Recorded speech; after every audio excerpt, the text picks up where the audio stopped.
Welcome to Friday's market wrap-up, and what an incredible week it has been here at Top Gun Options. Matthew Buckley, call sign Wiz, the Chief Investment Strategist here at TGO, and I was a little hesitant to shoot the Friday market wrap-up right now because it seems hour by hour we're getting new developments in this market. U.S. stocks falling, quiet trading. You'd think with that headline that nothing's been going on this week. Well, obviously, holy shnikes! Yesterday was that big sell-off and a big spike in volatility. Let me give you the wisdom here, folks. This was obviously this time last week, we thought we were all going to get vaporized by a nuclear weapon. That wasn't going to happen. Went below the 50-day, popped above it, and then we got this massive sell-off yesterday on what?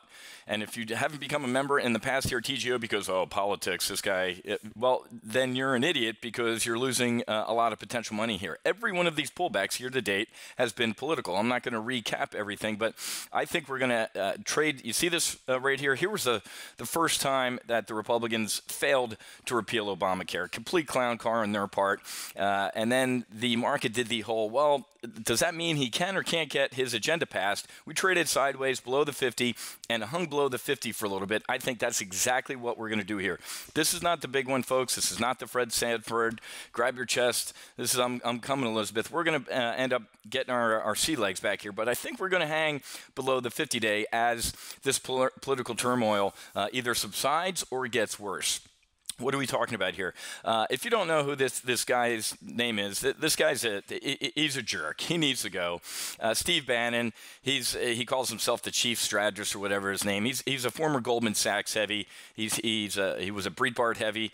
I mean figuratively and literally. He more or less begged the president to fire him. He did an interview yesterday or whenever it was, and more or less countermanded what the president said on Korea. Said we're at war with China in a trade war. The guy Scaramucci'd himself. And I think he's doing it on purpose because he wants to get fired. He wants to be what the hell is the radical Islamic term there? A martyr, sorry. Isn't that nuts? Quick segue here, tangent. Horrific terrorist attack overseas in Barcelona. They killed 5 guys in a gunfight, all sorts of stuff going on. Liberals are still going absolutely apeshit over the president in Charlottesville and the fact that he sent out a tweet this morning about General Pershing burying radical Islamicists with pigs. So they care more about that than what happened overseas. But the point, folks, is that Steve Bannon, here's the headline in the Journal, and the Journal is the paper of record for conservatives.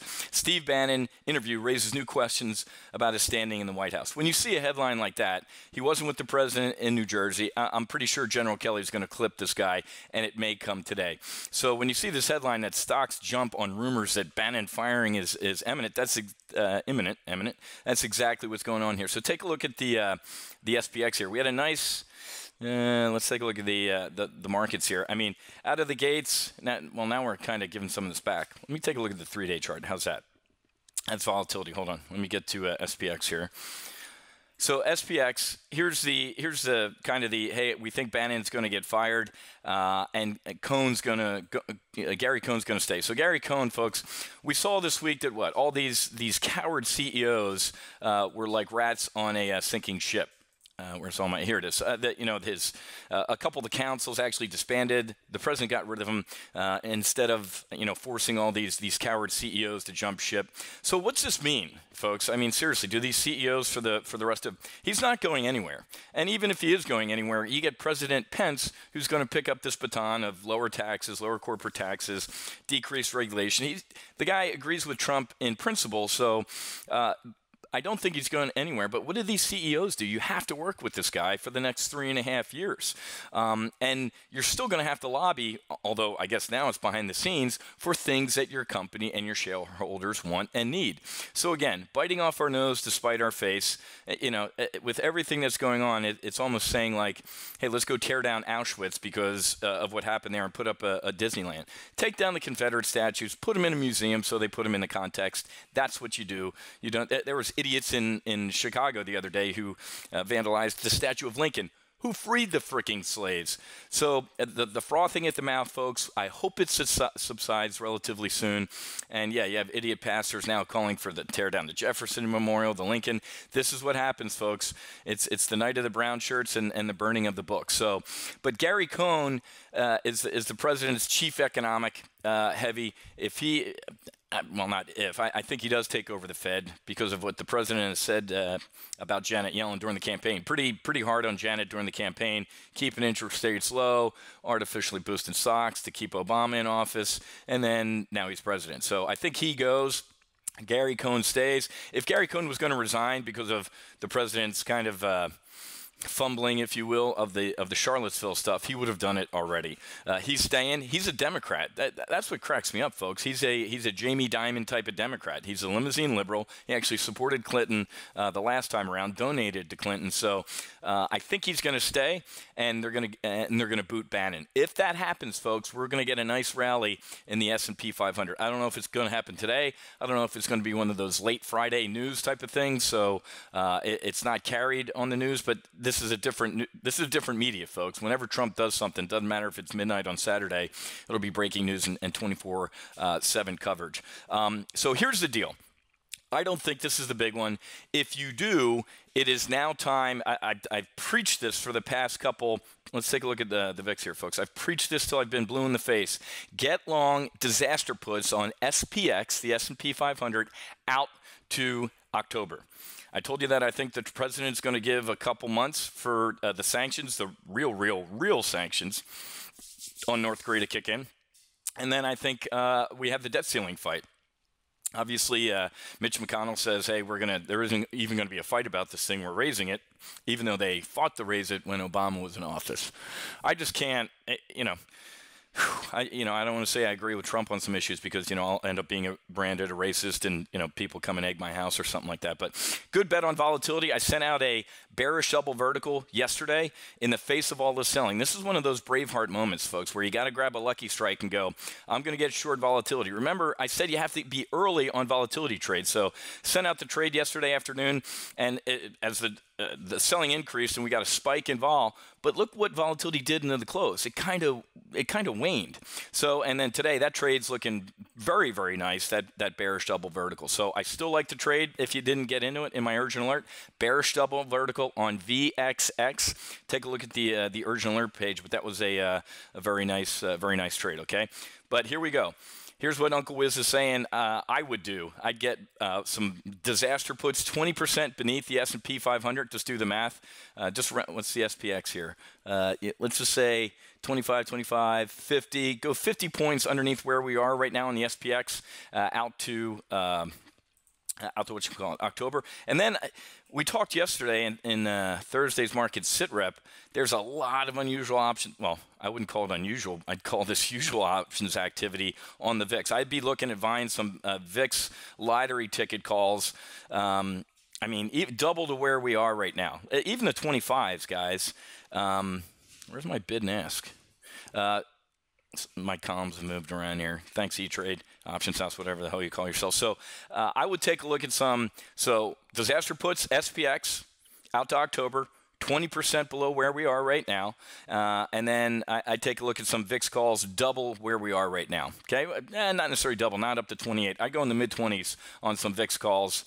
And we'll talk about this further in detail on Monday. So all my members, I'm not trading any week. We're going to be sitting on the pine with weekly options here, guys, with this market. We're going to be, we need to hang out and take a break for some short-term tactical trading. I think that we are still in the, you ready for this? Let me summarize. Here's your summary slide all the way at the end here. These dips are still BTFD, buy the frigging dip. But the dips might be a little bit more painful and last a little bit longer.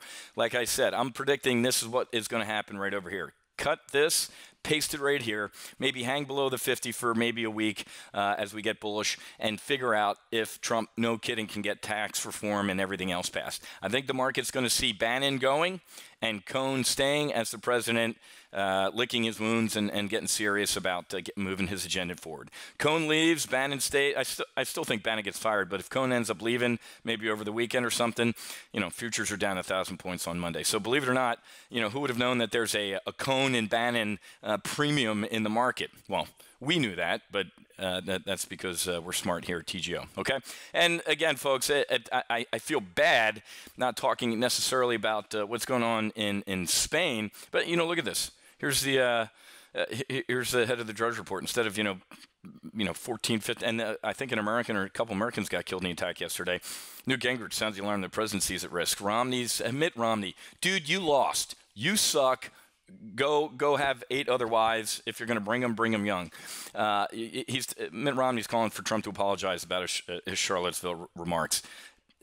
I'm not even going to start, but it's sad that we're talking about all these issues and not necessarily the terrorism, folks. That's going to happen here. If you don't think that there's terrorists thinking, maybe I can hop in my car and or my van and plow into people in Delray Beach, folks, it's going to happen. It's not a matter of if, but when. And we'll see if the markets care at that point. Remember, the markets only care when they care. Look at this. On the Drudge Report, there's a poll. What will Bannon do if he leaves the White House? He's going to do all these things. He's going to return to Breitbart. He's going to be a Trump hater, and it's going to suck. But anyway, folks, hopefully you got a lot out of this. SPX disaster puts out to October. Bullish calls on the VIX in the mid-20s, and then you'll be able to sleep better night. Final parting thought. Take a look at your Jan 19s. If you loved Apple, 10 points above where it is today, you love Apple even more. Same thing with Facebook. Amazon, Goldman Sachs. Forgot to cover a quick Goldman Sachs story.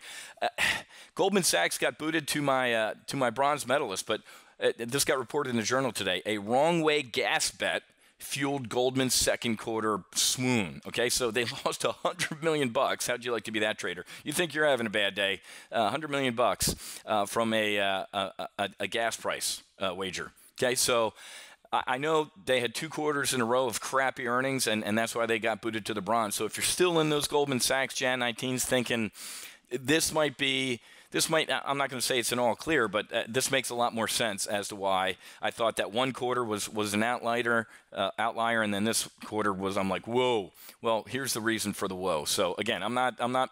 They're staying in bronze until I see what happens this quarter, but this explains why they got booted for J.P. Morgan and Morgan Stanley. All right, folks, absolutely incredible week. It's a tough one, but again, Braveheart moment here.